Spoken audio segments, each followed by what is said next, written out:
get to the bag, ayy. Got the foot on the gas, pedal to the metal when the lane moving fast, ayy, ayy. Let them all cross. If they hate, then let them hate and make a bigger boss, ayy. This episode is brought to you by SPI Logistics, the premier freight agent logistics firm in North America. For over 40 years, SPI has been diligently building the most successful freight agent network to provide first-class relationships for our shippers, receivers, and carrier partners. We are more than another transportation network. We are a dedicated team of professionals united by one singular purpose, and that is to expedite our agents' success. All of our agents are set up for success on day one, as they are provided with a full suite of support staff that is ready to assist them with everything from after-hours emergencies to financial and administrative needs on a no-fee basis. This way, you can focus on continuing to grow your business. There is no financial risk to start, and you have the ability to earn up to 75% in commissions. If you are looking to take control of your financial future and build your business with the backing of one of the most successful logistics firms in North America, visit www.spi3pl.com to learn more. Do me a favor and let them know that the Freight Coach sent you. What is up, ladies and gentlemen? We are back. We are live. It is the Freight Coach Podcast, the top podcast in transportation, coming to you guys every single weekday, 8:30 a.m. Pacific, 10:30 Central, to break down some industry headlines. But most importantly, you guys, provide some actual insight into what you can do with all of this information. If this is your first time tuning in, welcome. This is the real side of freight, ladies and gentlemen. And I do say that before every single show. And what I mean by that is I only speak with transportation professionals, because at the end of the day, you guys, I want to talk to the right individuals who have done what you're looking to do or who are currently doing what you're trying to achieve. So you can take that information, apply it, utilize it, and see a meaningful difference in your business and your life. Happy Monday, everybody. I got a very special guest for you guys here today. Anytime you get an opportunity to talk to a company that has been in business for over 120 years, you want to jump on that, because you need to learn from an individual like that, and especially a company like that, because you don't make it that long because you don't know what you're doing by any stretch of the imagination. So with that being said, I want to welcome Bill Loupée on the show. He is with Ben B, Schwartz and Sons out of Detroit, Michigan. Ben, thank you so much Bill, thank you so much for taking the time to join me today. Absolutely. Thank you for having me. And I've seen your show take off, and I've seen you grinding. So I appreciate you having me. I'm excited to be here. No, man, I appreciate that. And, you know, it's funny to think, because it's like it's been over 5 years now since we started the show, 1,300 episodes later, and I still haven't deviated away from the topic at hand, which is transportation and all things out there, because it's an ever evolving industry, and it's like there's so much information that's out there, and I think every niche is different, and that's why it's like I'm such a proponent of like choosing that niche and staying inside of that, because like we do open deck and heavy haul, right? Like I've done produce freight in the past. I know surface level information about it, but I have some of my friends who specialize in it, and we're talking two separate languages when it goes out there to do a lot of that. And we're going to jump into a lot of that here, Bill. But man, how'd you get your start in freight? What brought you into the industry? Well, I was actually in Texas, and I was playing minor pro hockey in Texas, and I was in Odessa, and the rink smelled like a rodeo, and they were like, Bill, you're going to sit this one out today, even though you're not injured. And I was walking around Odessa, and I realized it was probably time to get a real job. So I went up to Chicago. I had some buddies that worked at Coyote when Coyote was small, and we were up in Lake Forest. And so I spent 5 years at Coyote Logistics, starting as a carrier rep, working up to kind of a liaison between the carrier and the customer side. And then I managed some carrier groups there. And then after that, I spent 5 years working for a company called Sonwool Distribution in Buffalo, New York, that has an asset-based fleet that we grew during my time there, and a freight brokerage that we grew during my time there too. And they kind of do all things 3PL. They do warehousing and IT services and stuff like that, along with the transportation and brokerage. Mm-hmm. So what was it about getting onto the distribution side and the shipper side that you're on right now? What was appealing to that as opposed to staying inside? Or is there so many synergies? Because like you guys obviously have your own fleet, you're a distributor, you have is there a lot of similarities out there, Bill? Or was this like, I need to expand my overall experience in the industry? Yeah, I mean, I think it's both. Anybody who's a carrier rep, I think anywhere knows, like, to be a good carrier rep, it's a grind. you're grinding all day if you want to be good at it. And I didn't know, just to be transparent, I didn't know if I had 30 years of that in the tank. And so, I felt like at some point it's probably a good idea for me to expand my horizons, make myself more marketable. And, if I have an opportunity to get on the shipper side and start applying some of the things that I've learned in transportation and brokerage, I would love to do that. That was part of it. And I think at the same time, it is what you mentioned. We're a produce company, yes, but we do not retail anything and we do not grow anything. So really what we are is a logistics company that happens to move produce from one place to another and do it well. Mm-hmm.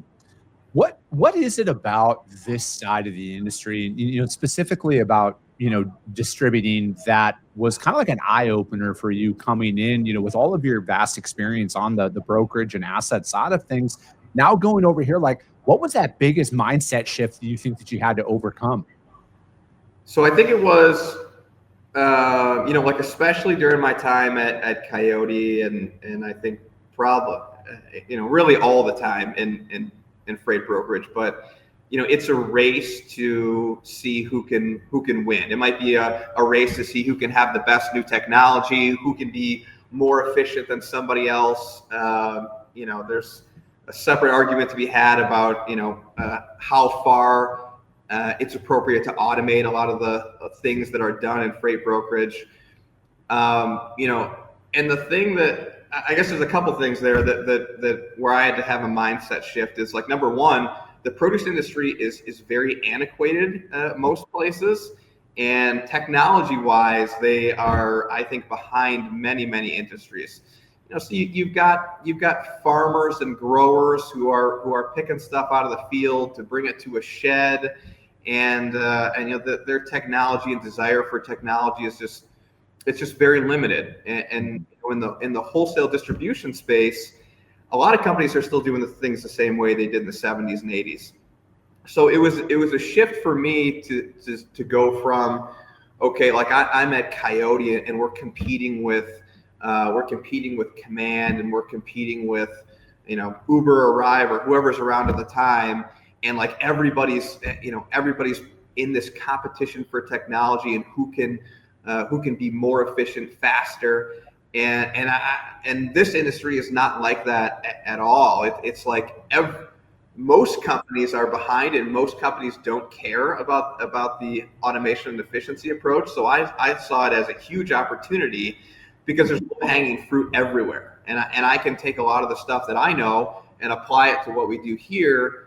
And then I think there was kind of like a second mental shift that had to occur too, because somebody like me, or I think a lot of operations people that have a little bit of my type of background, you want to automate everything that you can, right? Like that's your natural reaction is oh, there's so much fat in this process, I'm going to take it out. I'm going to develop X, Y, and Z to do that.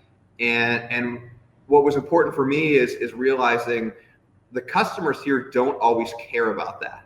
And so I have to weigh, nobody's got a never-ending supply of development or IT resources either. You've got to prioritize what you're doing. And so, what I had to think about and just pace a little bit is, what are my customers going to value, and let me make sure that I put my dollars towards what they're going to value before I just automate something internally for the sake of automating it. I got a lot to unpack with what you're saying there, because I fundamentally align with you there, Bill, a lot. I think like there's a lot of automation, there's a lot of technology that is out there and that's available, but like I'm a firm believer that unless my customers are asking for that, I don't really see the need to implement it, at least from an external perspective. Like internally, yes, we're looking, where can we automate? How can we implement a lot of this stuff to really streamline our operations, to remove a lot of the redundancies that are in there? But from like an external perspective, I have yet to come across a shipper who even cares about my tech stack at all. Like they haven't even brought it up. And again, I know that there's a sector of the industry that is out there that is very tech focused and everything else. It's just in my side of the industry, I'm not really seeing it. I'm not opposed to investing in it. It's just when it comes about, because you're right there, Bill. Like not everybody has an endless tech budget where you can put $50,000 a month into your technology spend and everything else, especially when there's no real demand that's coming from that. And, I look at it is what, how are you guys out there, balancing that out, especially, you're talking about a lot of your grower partners and everything that are out there, like what's important to them? For those people out there who do a lot of produce freight, or they're thinking about doing a lot of produce freight, when you guys are partnering with growers, across the country, what's important to them? What are they coming to you specifically about how you can help their operations? Yeah, I mean, they want reach, and they want to be able to serve new markets. If let's say you're an up and coming grower in California, and and maybe you don't sell a lot into the Midwest. Or maybe you hit Chicago and that's kind of like as far as you go. They want a company like ours to be able to get them into a lot of those retail sources that they can't, or outlets, I should say, that they can't get into by themselves. That might be like a 4 to 5 store retail chain, or that might be a food service company that services Cleveland and Pittsburgh.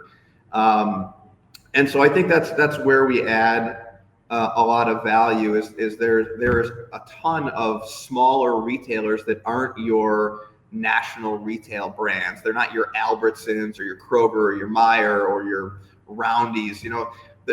There are a ton of them. Especially in a place like New York City or your larger metropolitan areas. And I think that's really become one of our best customer bases is that group of small to medium size retailers, and then the food service companies that are around the same size that service all the restaurants. So we give the growers reach in that regard. So is that like an internal decision you guys have to make on who you're going to go after and service from like a small to mid-sized growers perspective, or are you guys kind of out there working with everybody, but you guys find a lot more value in kind of like servicing that? I don't know. Is it like a one farm location out there in Central Valley of California? I mean, it depends. It depends really on our customers, and then it kind of goes backwards from there.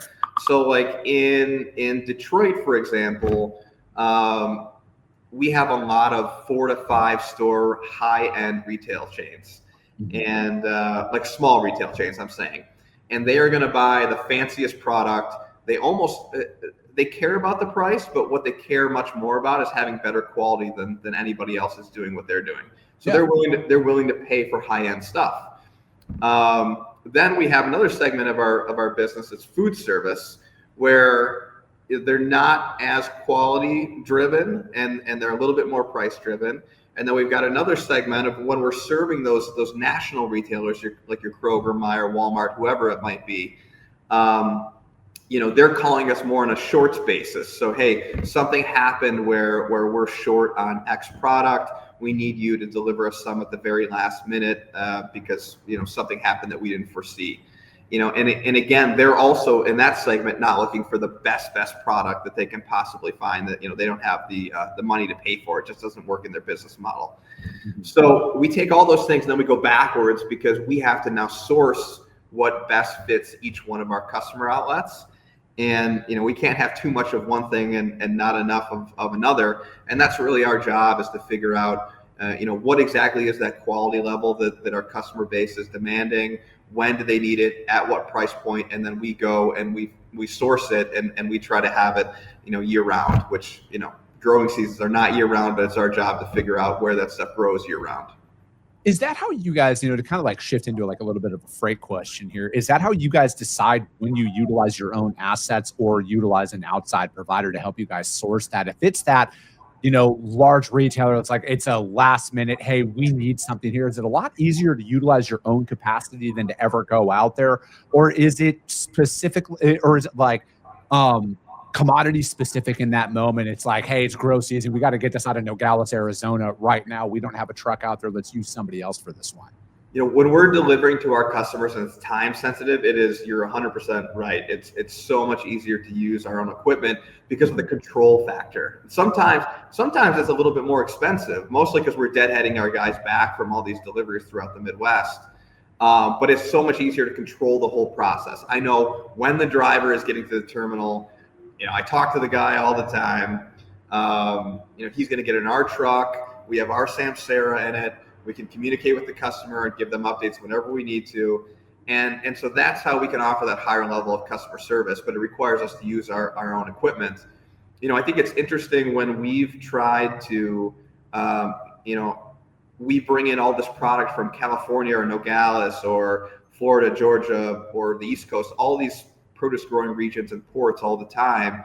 And in those situations, we're almost always hiring out to a third-party carrier, whether it's a broker or an asset-based provider. And they can't, most of the time, they just can't offer us the level of detailed information and timeliness that we need. Everybody says they can, but there's so much stuff shifting around. So back to your original question, if I had my choice, it would be all our own equipment that's loading out there too. Yeah. But now we're talking about sending our equipment all across the country, and we're to do that, we would put a whole bunch of effort into basically becoming a trucking company. And I don't want to put effort into that. I want to be a produce wholesale company and not a trucking company. So you brought up everybody offers the timeliness and the communication and all of that stuff out there.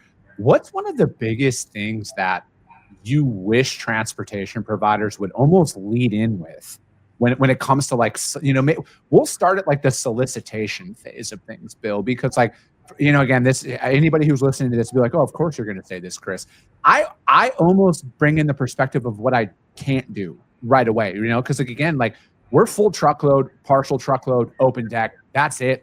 And again, there's a lot of prospecting calls that I make where I don't know. It's like a 50-50 shot if they use a dry van or a flatbed for it. But that's my job to find that out. And that's what I'm really leading in with. I almost gamify it, Bill, where a disqualifying a prospect is just as much as a win is qualifying a prospect, in my opinion, out there. So what are some of those things you wish providers would lead in with?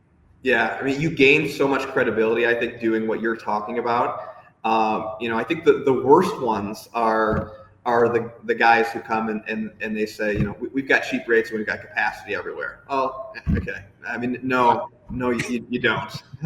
So, it's just, I think that if somebody comes to the table and does something similar to what you're talking about, here's what we can't do, and here's where we're really good. That definitely adds some credibility to that person in the conversation. And I like the approach a lot more where somebody takes a minute to learn something about the industry. If somebody comes to the table and figures out, okay, here's where produce ships out of most of the year, and then maybe take 2 more seconds and look at, okay, where is capacity a little bit drier in those areas, or offer something like a drop trailer scenario. And if somebody comes to us and says, hey, we've got I don't know, 5 trucks a day in Nogales, Arizona, and if you want us to drop trailers at your facility, we can do that. We can figure out a way to do that. I want to have that conversation. I want to have that conversation 100 times more than the person who says, I've got capacity everywhere and I've got cheap rates. Or even, the other one I don't like is the one who comes to the table and they're like, hey, tell me about your pain points. I don't really want to do that either. So yeah, I think that's the best approach, is learn something about the industry and be honest about where you're good and where you're not. And then we can have a real conversation about if it's a fit or not. If you had to guess, what percentage of outreach is on the ones you don't want to see? Is it way more common to see somebody who leads on, oh, we got the cheapest trucks, we're everywhere, we're the best at everything, as opposed to the one who's clearly a subject matter expert in produce freight? The bad ones are 96% of it, I would say. And I don't know, I don't know if that's because it's a young industry. I don't know if that's because there's a lot of turnover. I'm not sure why it is that way, but yeah. So I know there's a lot of smart people that work in this industry. I would think that there would be, sales leaders out there who are coaching most people to not do that. Yeah.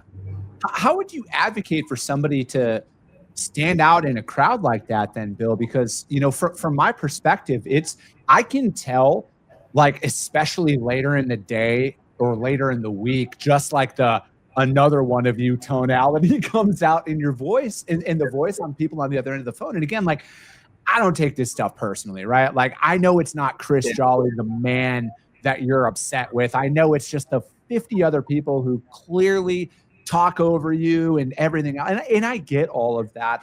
And I think like the sales landscape has really changed out there. And I'd love to get your perspective on your side, like on what you guys do selling out to your guys' customer, right? Because I think from my perspective, I wish more sales reps understood that your customer has a customer more times than not. And it's that trickle down effect of like where the lapse in communication and delays affects their business, right? Like that affects your guys' direct customers out there. So it's like, what's some of those things like, what are some of those, I don't want to call it a tactic, but like a way that somebody can like actually cut through the noise? Is it that follow-up, respectful follow-up, or, what does that look like from your seat? I think the way that we solicit customers, I think it's easier for us because the pool of prospects out there is way smaller, first of all. So we take a lot more time to think about the approach to each one of those customers and where we might be able to actually add some value. And I think that helps us a lot. I think at the end of the day, it's very much the same. Whereas if you get an opportunity, it's not going to come in the way you want it to come. So like for us, we would love to have some national grocery chain come to us and say, hey, we want you guys to send us 10 loads a day. Fantastic. Yeah, great. But it never happens that way. It's always like, 7 p.m. on Friday when there's a holiday the next day and they want something that's like a 30-line order that's going to have 5 cases of each thing, and you got to like call in guys from their houses to come pick steak and load it, and everybody's mad, and that's kind of an extreme example, but the opportunities don't come in an easy way. It's always hard in the beginning, and I think that's probably very similar, but cutting through the noise, like I think, in my opinion, people think, emails don't work. Nobody ever responds. Calls don't work. It's hard to get through to people. And I don't think you have a whole lot of a choice. I think leveraging your network to get a warm intro is always better. I think if you can go and visit people on site, it's always better. You might not have the travel budget to get that. To do that, I get it.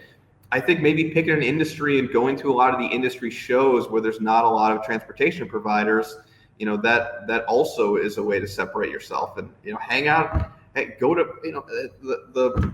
I don't know why a lot of transportation companies don't go, but like the International Fresh Produce Association has an annual global show that has 20,000 people that attend, and there are tons of shippers there. And go to the bar at one of those. Spend the money on a flight to do it. And so I don't know. I think it's not a great answer to your question. I think it's difficult to cut through all the noise, but I still think researching the industry and coming to the table with a potential solution out of the gate as an educated person is always going to get you further than just mass solicitation.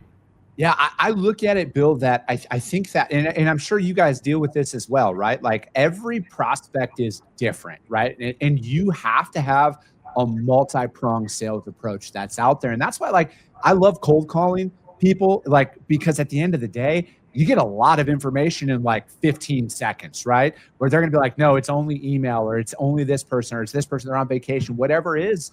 And I think like in today's environment, you have to be able to speak on the phone. You have to be willing to go meet people in person. You have to be able to email, and you have to be able to utilize LinkedIn and social media to your benefit, and not the overly spammy stuff that kind of comes along with it. But again, the power's in the follow-up. And I also, I think a lot of my perspective changed on this when I started my own company is it's like, it's so much cheaper to keep a customer than it is to go out there and find new customers, because it takes a lot of work to onboard anybody. And there's competitors in any space. And I don't know if it was just ignorance when I was younger or not, But like now, like I get it, right? Like I want to add value to my customers when I'm out there. Like even though transportation is an expense for them, I want them to view it as like a clear ROI, because every time I ship something to their customers, I want their customers to be like, dang, nobody ships this like it to our facility. So then they keep wanting to buy back. And I'm sure that's an internal battle that you guys, and I know a lot of shippers on the open deck side, that's why they privatized their fleet, because it's like they couldn't control it. And that was costing them business that comes along with it. And I just look at it like communication is everything, right? And your ability to communicate when things are going wrong is actually the greatest value add you can add to your customers, because that will solve all your problems, because everybody understands things happen. What they don't understand is, why did you not bring it to my attention sooner? Yeah, 100%. Same thing in our business, and that's when our customers are frustrated is when they're surprised. Hey, you short shipped me 2 pallets and you didn't tell me about it until it showed up at my dock. You know, that's not really going to work. You know, and I think that that we try to be better than everybody else so that we're winning in that form of communication. You know, this is a difficult industry because as soon as you pick the item from the vine or the tree or whatever it is, it's dying, right? This is not widgets in the warehouse. This stuff has days, if not hours, for us to turn it around in our warehouse if we want to keep it fresh for our customers. And so, you know, that's a big challenge in itself. You know, but we're always trying to figure out from our customers, and I think you brought up a great point. You know, some of the easiest business growth is often in your book of business that you already have. And I think we've been looking at that a lot over the last couple of years, going to these customers that we already have these relationships with and getting feedback from them. Okay, where are we winning? And where are our competitors winning? And give us some feedback. What do you think we're not doing well? What are our customers doing really well? Are our competitors doing really well that you really like? And having those conversations internally and figuring out, okay, you know, if we can go to each pre-existing client that we have and maximize the potential business from them, there is a lot of growth to be had there. What does innovation look like in your side of the industry, Bill? Like, where does it go from here? You know, because it's like, you obviously can't choose too many new ways to grow food, right? Like, I think that's pretty much well established, that's out there. Do you see any real thing coming in? Because like technology, again, there's a lot of small operations out there. Technology might not be the focus. What's that innovation look like over the next 5 years? Yeah, I mean, you can't change the way stuff's grown. I mean, they are working on changing it through genetics and stuff. For sure. You know, I think one thing that kind of interests me right now, you know, there's a couple people in the International Fresh Produce Association that I've had some conversations with, where they're working on an initiative called Supply Chain of the Future that is specific to produce. And you know, cold chain is obviously very important in our line of work. You know, what they're trying to do in the big picture is, you know, as soon as that item is picked off the tree and harvested, you know, we're date coding everything, we're lot coding everything. What we really want is a way to trace it through the entire process, from the time it gets picked off the tree to the shed that it goes to, onto the truck that it goes to the distribution point, to the store, to the customer, and you know, and be able to track primarily shelf life, because you know, shrink is a massive issue in our industry. I don't remember what the actual stat is, but it's something to the effect of, you know, I don't know, 40 or 50% or something massive. Yeah. Of our food supply, our fresh food supply, is wasted somewhere in the equation. And so if we can decrease that waste, obviously we have so much more supply, we can feed so many more people, we can drive down prices, we can make it more affordable for fresh. And so anyways, the Supply Chain of the Future initiative is, you know, that's one of the things it's doing is tracking shelf life on that item throughout the process, and making sure that we're shipping everything most efficiently so that we have maximum shelf life by the time it gets to the stores. You know, and then we've got a lot of tools out there where we're also trying to maintain cold chain, being able to spot issues as they come out in transit. and then being able to, for example, on a very simple level, call the driver, have him check his reefer unit, what's going on, instead of having him drive for 2 days and then opening up the doors and you've got, an entire wasted load. So I'd say those things are a couple initiatives that I think would move the ball forward. Perfect. Bill, I appreciate your time this morning, man. This flew by. I knew it was going to fly by, but hey, if you want to put your contact information out there, I'm going to let you decide. But if you don't, no worries at all, man. Like, I don't want to have your inbox blown up by a bunch of those DMs that you're talking about. Well, I think anybody who takes a little bit of time to research the industry will be able to find either my contact or our transportation team's contact information, and that would be they can figure it out for themselves. Perfect. Bill, thank you so much for your time. That is going to be it for today, ladies and gentlemen. As always, if you got value in what you heard, subscribe to the show, you guys. And if you're feeling ambitious, rank that show on iTunes and Spotify, because if you see value, your network's going to see it as well. I appreciate you guys. I love you guys, and we'll be talking to you soon. Came back with a bang, window down, yelling out money, anything. Hey.